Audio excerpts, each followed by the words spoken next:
Essa parte do vídeo foi gravada depois que eu terminei a leitura do livro, né, do texto. E eu pensei muito se eu postaria ou não esse vlog, mas, né, como me comprometi com o desafio Uma Bruxa por Mês, vou postar. E esse vlog vai ser interessante por um ponto, assim, específico. Vocês vão acompanhar, de fato, meu processo com a leitura desse livro, que é um livro que eu já vou avisar logo de cara, porque não sei se todo mundo chega até o final quando começa a assistir esses vídeos mais longos, porque esse vlog tá bem longo. Não recomendo a leitura deste livro, tá? Não sei exatamente quem tá assistindo, qual é a idade, qual é a mentalidade da pessoa. Então não recomendo a leitura desse livro, já deixo logo de cara o disclaimer aí, que eu acho importantíssimo. E é isso, vocês vão acompanhar o meu processo de leitura e vocês vão acompanhar como eu comecei de uma forma a leitura e eu terminei de outra completamente diferente. Então é isso. Dado esse disclaimer que já aumentou mais tempo do vídeo, acompanhem aí o vlog para quem tiver interesse. Oi, mais um mês, mais um vlog do desafio Uma Bruxa por Mês. Se você não sabe do que eu tô falando, se você não sabe o que é o desafio Uma Bruxa por Mês, eu vou deixar aqui nos cards o link do vídeo que eu explico, né, esse projeto, esse desafio que já é o meu favorito aqui deste canal. E se você assistiu o vlog de julho, se não, tá aqui nos cards também, que eu dou spoiler sempre ao final do vídeo, qual que vai ser a minha próxima leitura do desafio. Você com certeza viu que a leitura de agosto e setembro, porque assim como o Caliban e a Bruxa, também tá nos cards, eu vou separar 2 meses para ler o Martelo das Feiticeiras, o Maleus Maleficarum, que esse aqui se não o mais importante, um dos mais importantes do desafio Uma Bruxa por Mês. Porque esse é nada mais, nada menos do que o texto original que foi usado durante a Inquisição, há 4 séculos atrás, para institucionalizar e legitimar a caça às bruxas na Europa. Então, assim, já tô preparada para ser uma leitura densa, uma leitura, eu acho que é a mais crua e intensa e revoltante, enfim, de todos os livros até aqui. E essa edição que eu tô lendo, ela é da Rosa dos Tempos, do Grupo Editorial Record, e eu gostei que ela tem o prefácio da Rosemarie Muraro, e, enfim, é uma edição maravilhosa que eu ganhei de presente. Muito obrigada, Vanessa, uma inscrita aqui do canal e moderadora lá do canal da Twitch. E assim, eu comecei a ler ele ontem e... outra coisa. Não vai ser uma leitura coletiva, tá? Não vai ter discussão, não vai ser nada desse sentido. Mas algumas pessoas, quando eu falei que eu leria esse livro, se mostraram interessadas em ler também. Então, fiz um cronograma, uma sugestão de cronograma de leitura, que eu postei lá no Instagram. Vou deixar o link aqui na descrição pra quem quiser assistir. Pra quem quiser conferir, né, na verdade. E esse aqui, eu comecei ontem.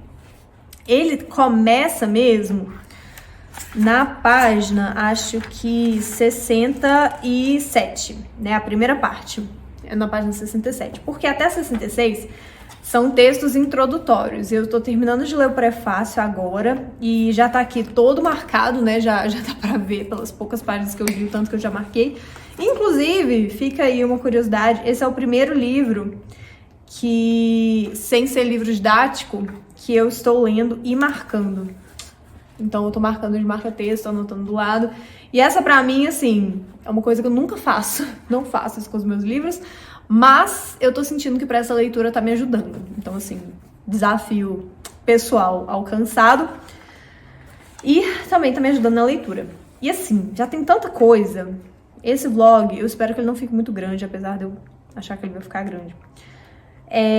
Mas só nessa breve introdução histórica, a Rosemarie, né, ela fala um pouquinho, um resumão do que o Caliban e a Bruxa falam, só que ela traz até uma linguagem um pouco mais acessível do que o Caliban e a Bruxa, que é uma leitura um pouco mais densa. Então ela explica um pouquinho como na história aconteceu essa reversão na sociedade, que antes algumas sociedades eram matriarcais porque enxergavam o corpo da mulher como um corpo divino, porque estava muito associado à fertilidade, então à continuação, né, a continuidade da espécie.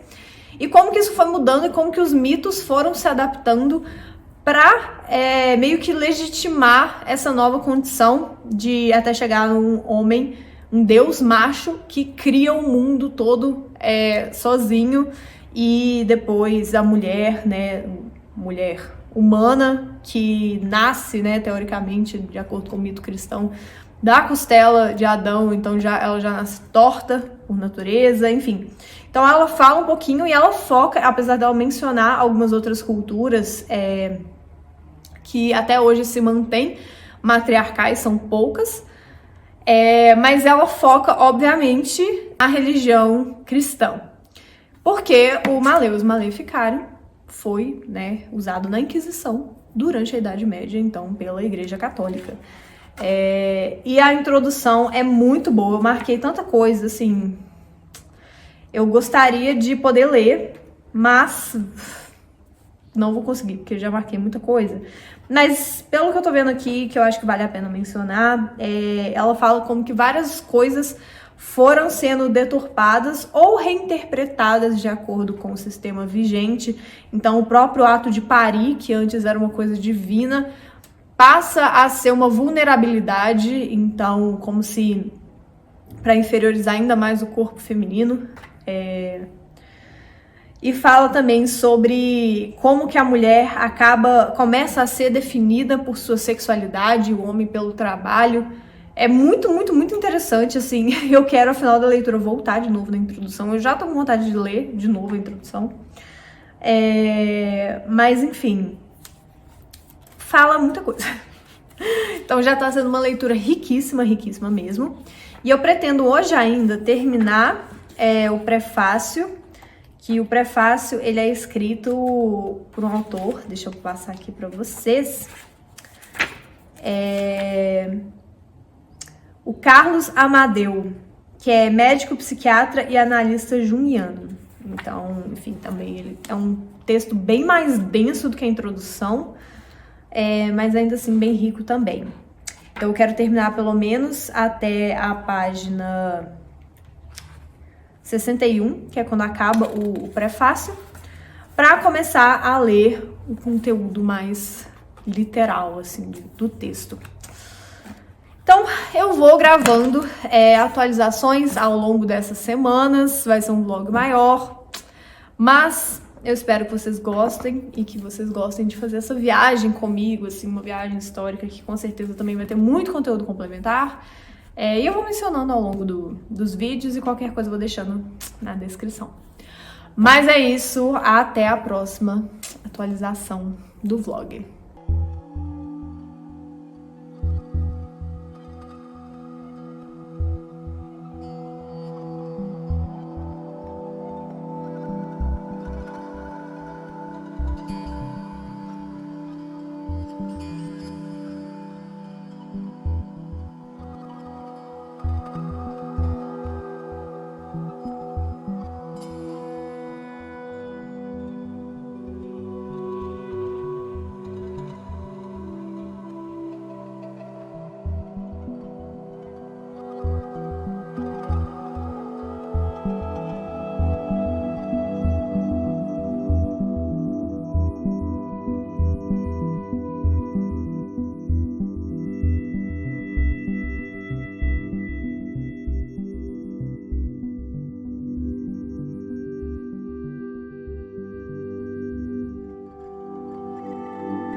Passando aqui para fazer uma atualização rápida, porque tem um tempo que eu não faço atualização.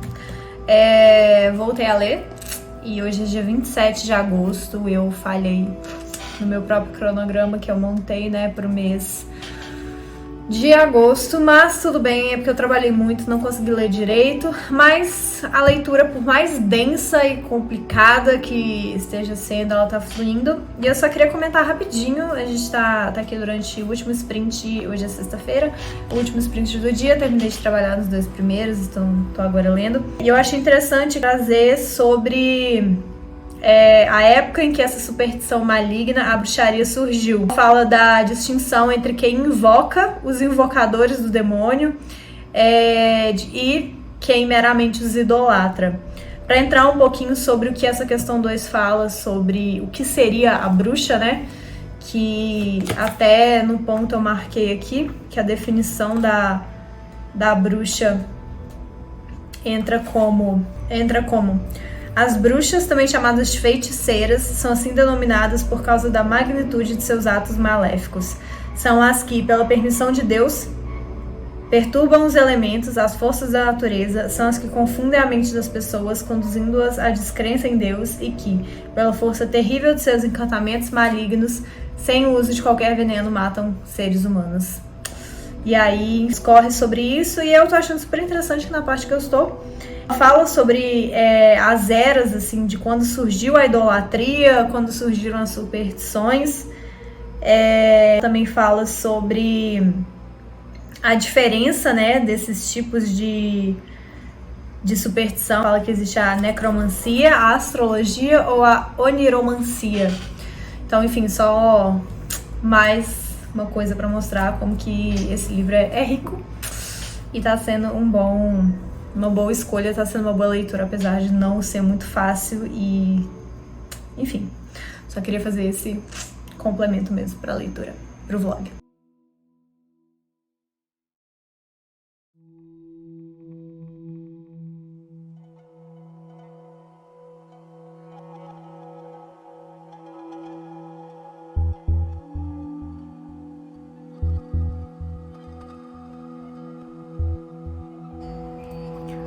Voltando aqui para dar atualizações depois de muito tempo. Me perdi no personagem e fiquei, assim, muito tempo sem conseguir ler direito. Mas não foi só o Martelo das Feiticeiras, assim, eu fiquei muito tempo sem conseguir ler absolutamente nada. Porque, enfim, eu tava trabalhando muito e realmente não conseguia separar nada do meu dia pra ler. Então agora eu tô correndo com a leitura pra conseguir terminar dentro do mês de setembro, porque mês de outubro eu tenho outras leituras planejadas, vai ser um mês todo temático. Mas o Martelo das Feiticeiras, ele com certeza ainda vai me servir de referência tanto no mês de outubro, pela leitura que eu escolhi do Desafio Uma Bruxa por Mês, quanto de outros, né? Porque, como eu já falei algumas vezes, esse é um dos livros, se não o livro mais importante do Desafio Uma Bruxa por Mês. Mas, assim, já cheguei na parte que agora eu já tô começando a passar raiva. Porque agora eu tô nas questões de que os autores, né, eles falam sobre por que as mulheres são as... Cadê a parte exata? Ele fala de por que são as mulheres o sexo mais frágil que mais se rende à bruxaria, porque basicamente por que a bruxaria é uma coisa feminina no sentido extremamente misógino. E aí tem até umas partes aqui que eu marquei, nossa, eu marquei muita coisa, eu tô sempre aqui com, né, os post-its e o marcador, que fala assim: conforme se lê na bula papal, 7 métodos pelos quais elas contaminam através da bruxaria o ato venéreo e a concepção. Primeiro, fomentando no pensamento dos homens a paixão desregrada. Segundo, obstruindo a sua força geradora. Terceiro, removendo-lhes o membro que serve ao ato. Quarto, transformando-os em animais pela sua magia. Quinto, destruindo a força geradora das mulheres. Sexto, provocando o aborto. Sétimo, oferecendo em sacrifício crianças aos demônios, além de outros animais e frutas da terra com que causam enormes males. Cada um desses métodos será considerado ulteriormente concentremo-nos por hora nos males causados aos homens. Então, assim, olha os homens, as vítimas das mulheres, sabe? Ai, Aqui, ó, aí outra coisa que eles começam a falar já pra justificar a misoginia. Como nos nossos tempos, essa perfídia é mais encontrada em mulheres do que em homens. Conforme nos ensina a experiência, para as pessoas ainda mais curiosas a respeito da razão do fenômeno, acrescentamos o que já foi mencionado. Por serem mais fracas na mente e no corpo, não surpreende que se entreguem com mais frequência aos atos de bruxaria. E tem aqui também. Mas a razão natural está em que a mulher é mais carnal do que o homem, o que se evidencia por suas muitas abominações carnais. E convém observar que houve uma falha na formação da primeira mulher. Não, gente, olha aqui. Não, aí, a vontade de rasgar a página é muito grande. Por ter sido ela criada a partir de uma costela recurva, ou seja, uma costela do peito, cuja curvatura é, por assim dizer, contrária à retidão do homem. E como em virtude dessa falha, a mulher é animal imperfeito, sempre decepciona e mente. Então, assim, dá vontade de ler pra acabar rápido também, por causa do ódio, sabe? Porque são coisas, assim, que... Porque uma coisa é, a gente hoje em dia sabe que essas coisas existiram, que esse pensamento foi levado adiante por, enfim, centenas de anos. Mas, uma coisa é você ver isso teoricamente, e hoje em dia a gente enxerga essas pessoas que falam essas coisas, porque ainda existem pessoas que compartilham desse pensamento, enfim, mas ainda bem que eu gosto de acreditar, eu gosto de pensar que é uma minoria das pessoas que pelo menos manifesta esse pensamento, né? Hoje em dia a gente vê como se esse tipo de pensamento fosse uma abominação, né? Então a gente reprime, a gente questiona, a gente, enfim, vira, dependendo do que é dito e o que é feito a partir desse pensamento, ainda bem que isso já é crime, né? Isso é criminalizado, isso pode ser judicialmente penalizado. Só que outra coisa é você ler isso sendo dito e baseado, porque é extremamente acadêmica a linguagem também, né? Baseada em autores, e eles usam, assim, não só coisas da Bíblia e de pessoas consideradas santas, né, como Santo Agostinho, mas eles usam também, mencionam o tempo todo Aristóteles, enfim, então é um negócio que é feito com embasamento, sabe, teórico, e isso é o mais assustador, porque aí você começa a ver isso aqui, você começa realmente a entender por que grande parte das pessoas naquela época usou esse texto como algo para institucionalizar a caça às bruxas, sabe?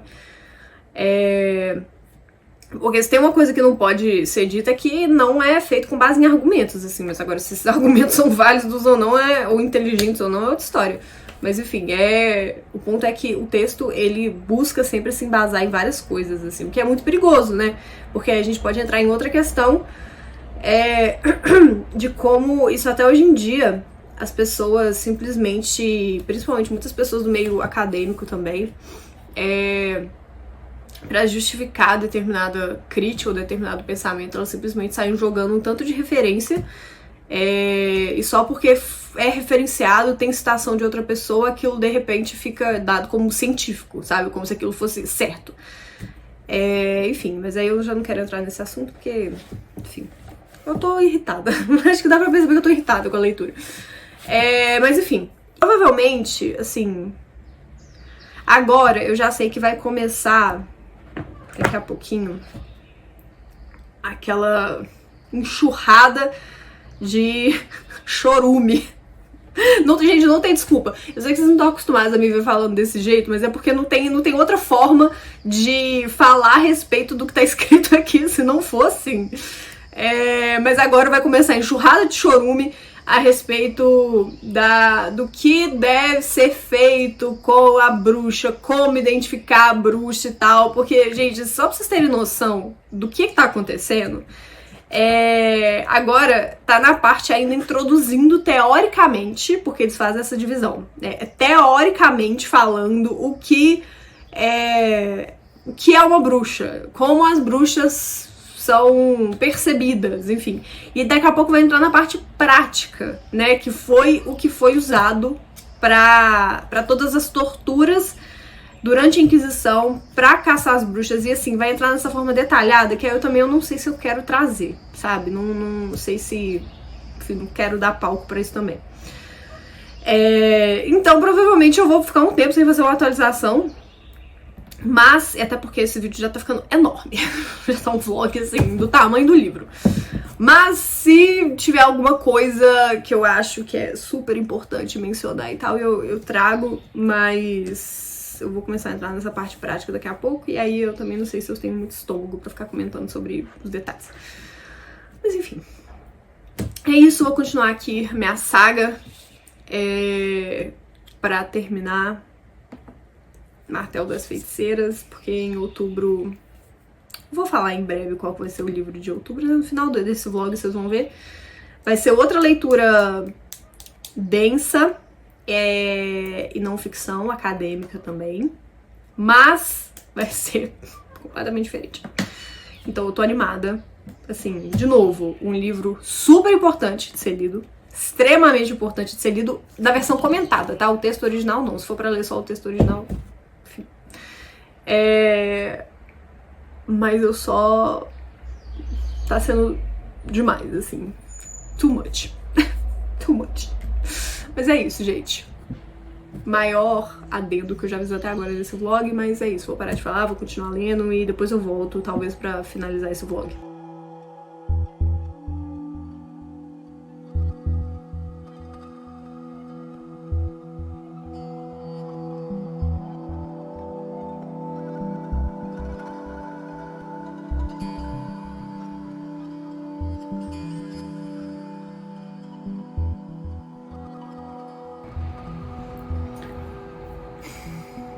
Voltei e concluí, entre aspas, assim, vou explicar por que a leitura do livro. Eu pensei de verdade, assim, se eu continuava com esse vlog, se eu terminava de gravar esse vlog, porque assim, terminei de passar a última página do livro, eu vou colocar assim a explicação. Por quê? O começo, eu achei o livro extremamente interessante, porque a introdução, né, da Rosemarie Muraro e o prefácio do Carlos Amadeu são muito ricos, muito ricos. E pensando na proposta, né, do porquê eu li esse livro, e do desafio Uma Bruxa por Mês como um todo, o começo do livro também, tirando a bula papal, né, a primeira parte desse livro, ela é de fato interessante, porque ela, como eu falei, né, principalmente no último trecho do vlog aqui, né, ela é extremamente teórica e traz um entendimento histórico relevante, digamos assim. Não falando de concordar ou nada desse tipo, mas, enfim, para entender o contexto, a primeira parte é interessante. Vou usar essa palavra. Só que, lembra que eu falei que... só um comentário, assim. Não, e assim, uma coisa, isso é uma coisa pessoal minha, né? Eu até comentei que eu tava um pouco confusa, um pouco não, muito confusa em relação a essa edição, porque tem resposta e aos argumentos e o texto que vem logo em seguida das questões, né? E no começo, na primeira parte, isso até deixa um pouco mais confuso, porque parece que os autores, eles seguem meio que uma crescente, assim, na construção do Maleus Maleficarum.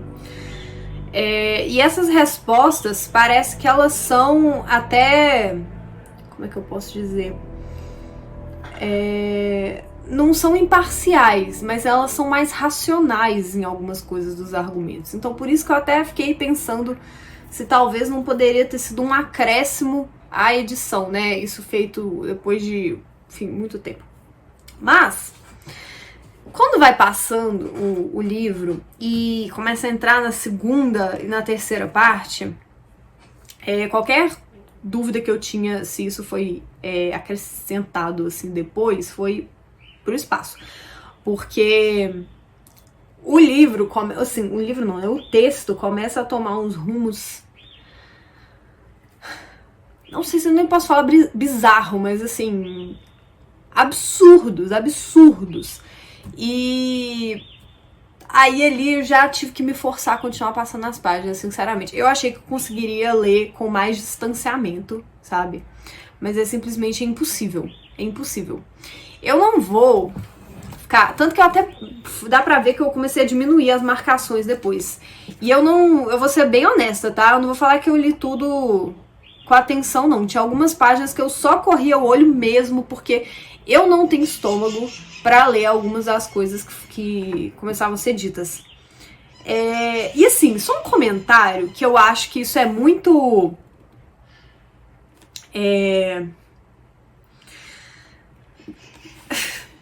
Eu não sei, me faltam assim, adjetivos pra falar sobre algumas coisas desse livro. Mas assim, os autores, assim como grande parte, né, dos propagadores da misoginia...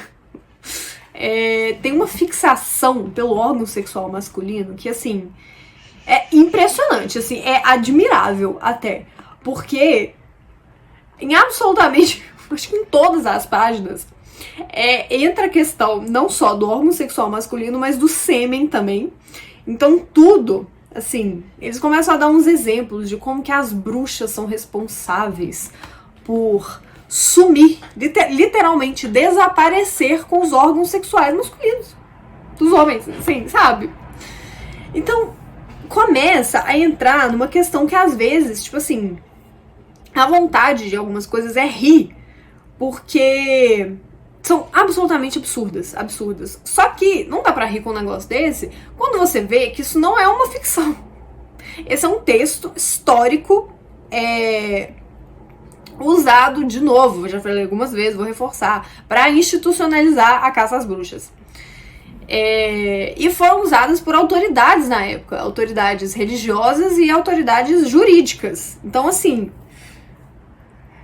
começa a embrulhar o estômago de tal forma que é difícil de verdade continuar a leitura. Até enxergando o livro como um produto só, enfim, como uma forma de ver como que a história lidou com a situação, enfim. E aí tinha algumas coisas aqui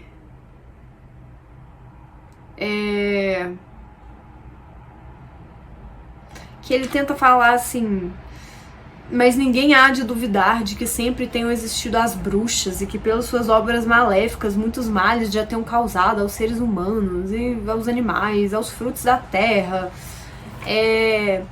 E tem umas partes aqui que você vê que é tamanha misoginia mesmo, que não tem, assim, não tem imparcialidade nenhuma em momento algum.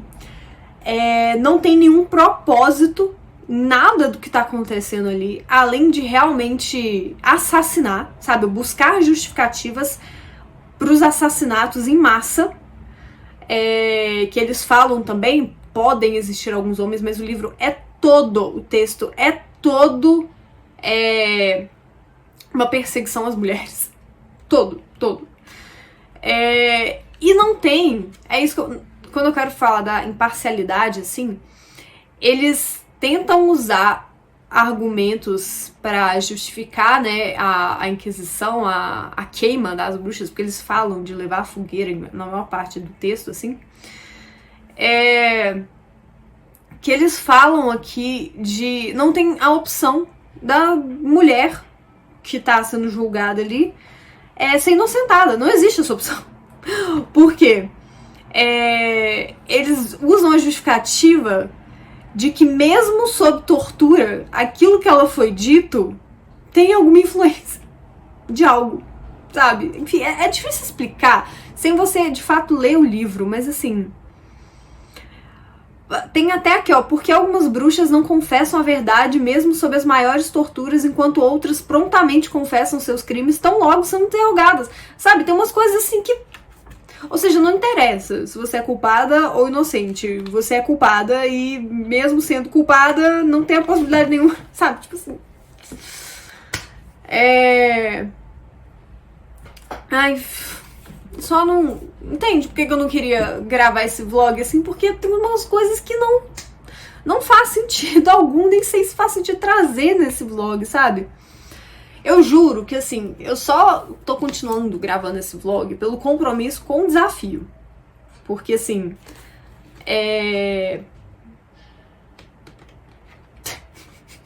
essa é a minha reação.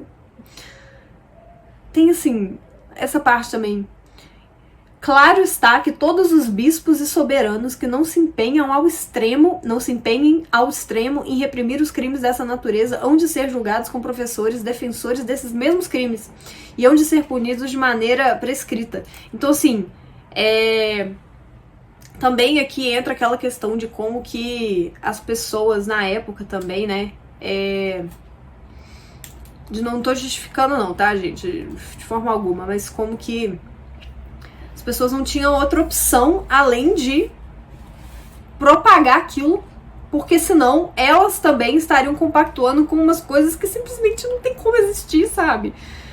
Enfim, olha, gente, olha isso aqui. Tem uma parte que vira e fala assim: depois de ter sido condenada à prisão perpétua, a promessa de poupar-lhe a vida deverá ser mantida por algum tempo, mas que depois seja queimada. Assim, aí vocês vão entender. Aí, logo na página seguinte, começa a descrever a tortura. E antes de chegar nessa parte, eles falam... Por que eu falei da questão? Tá sendo até difícil organizar meus pensamentos pra falar. Por que eles falam antes... Por que eu falei antes que eles vão meio que se perdendo ao longo do texto? Porque enquanto no começo é extremamente teórico e você parece que tá tendo alguma inteligência de fato, alguma racionalidade por trás daquilo ali, por mais macabro que seja, depois, todos os argumentos, todo o embasamento usado para justificar essa perseguição é feito com base em nada. Nada. Eles começam a citar porque em tal lugar existia uma bruxa que ela fez não sei o que com o marido de fulana, sabe? É uma fofoca, mas assim, uma fofoca completamente infundada, sabe? E, enfim, começa a... Isso são páginas e páginas e páginas, sério, são centenas de páginas, são umas 200, 300 páginas só disso. Fofoca, com base em nada. E aí depois entra nessa questão das torturas, porque aí essas mulheres, frutos desses boatos, dessas coisas, que de novo não sei nem como descrever, essas mulheres, frutos disso, são levadas a um julgamento, que não é um julgamento de fato, porque não existe nada ali, não é nem... democrático a palavra, não existe nada ali que de fato busque alguma justiça, porque pra mim quando você vai falar de um julgamento, não sei se é porque eu sou fruto da minha época, então eu tendo a acreditar que existe alguma coisa justa do ponto de vista jurídico ou do direito, enfim, não existe isso, então nem sei qual que é a palavra que eu posso usar pra descrever isso que supostamente seria um julgamento. Essas mulheres não têm outra escolha a não ser nada, não tem escolha, as mulheres não têm escolha ali, porque tem uma parte muito pesada que os autores falam para depois dessas horas e dias, e eles determinam tempos entre as sessões de tortura, eles falam que essas mulheres, né, em momento algum podem ser deixadas sozinhas para que o demônio não as atisse a tirar a própria vida. Porque caso elas façam isso, elas vão estar livres da possibilidade de um perdão. Porque, né, tirar a própria vida é um pecado. Então, assim, sabe? Então, É um livro que, sinceramente, eu recomendaria. No começo desse vlog, eu falei que é uma leitura importante pra gente entender não só o contexto no qual esse texto foi escrito, mas toda a questão da caça às bruxas, né? Mas olha, eu não sei se estou gravando no calor do momento, mas sinceramente, eu recomendo muito mais os textos de estudiosos do assunto, como a própria, né, Rosemary Muraro e o prefácio, né, que acompanha o livro e a introdução, do que esse texto, porque sinceramente eu não... Esse deve ser o primeiro vídeo que eu faço de, talvez, não quero dizer não leia o livro, mas não é um livro que eu recomendo, sabe? Já é difícil o suficiente saber que uma coisa dessa existiu. E existe ainda, porque infelizmente algumas dessas coisas que os autores falam a gente ouve hoje em dia de algumas pessoas, assim.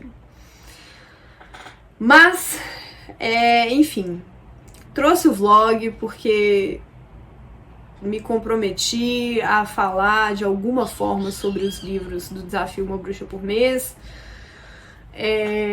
Vai ficar aí como referência, não referência no sentido de admiração, mas como referência bibliográfica, porque, enfim, não vou negar que existe esse livro, que esse livro tá aí, enfim, mas é um livro que não é um texto, né? Eu gosto de falar um texto, mas que não dá pra ler de forma imparcial, sabe? Não dá. Não dá pra não ficar absolutamente inconformada com a forma. De verdade, é pela maneira como o texto é escrito, porque quando a gente vê alguns acontecimentos históricos, parece que eles são tão distantes de nós que a gente consegue olhar de uma forma mais fria e imparcial, né? Esse não dá, sabe? E não é como mulher que eu falo isso não, tá? É como um ser humano mesmo. Porque em determinados momentos os autores descrevem, assim, com uma naturalidade aquilo. E eu não falo, de novo, não é só como uma mulher vendo isso sendo institucionalizado contra outras mulheres. É como ser humano mesmo, tá? Em algumas horas eles viram e falam... não, porque fulana de tal confessou isso enquanto estava pendurada. Eu não vou falar porque é muito sensível, tá? Mas só pra vocês entenderem, fulano de tal confessou isso, do crime tal, enquanto estava sob a tortura tal. E com uma naturalidade, sabe? Então, enfim. Eu não quero nem olhar pra esse livro. Então, fica aí, esse vlog enorme, enorme. Eu fico muito feliz que eu terminei a leitura desse livro. Muito feliz. Porque eu, sinceramente, não aguentava mais uma palavra desse livro. Então, enfim. A gente se encontra no próximo mês. No próximo livro do Desafio Uma Bruxa por Mês. Esse eu... Assim, não tem texto no mundo que possa ser pior do que esse aqui. Então, enfim... Tô animada. Eu tô de fato animada pro próximo livro, porque vai ser um livro bom de ser lido, né? Independente sobre o que ele fala, vai ser um livro que vai ser melhor de ser lido do que esse. Então, assim... Nos encontramos no próximo mês. Mês de outubro, então vai ser um mês extremamente... tô animada porque vai ser um mês todo temático, vídeos temáticos aqui toda semana, né, no canal, e vai ser um pouco mais alto astral, assim, eu espero. Então é isso. Confiram aí o próximo, um trechinho, né, um spoiler de qual vai ser o livro do mês de outubro. E eu vou agora, sinceramente, ler alguma coisa, uma fantasia, uma coisa de boa, vou assistir alguma coisa ali na televisão pra tentar esquecer o que eu li nesse livro. E é isso. A gente se vê num próximo vídeo.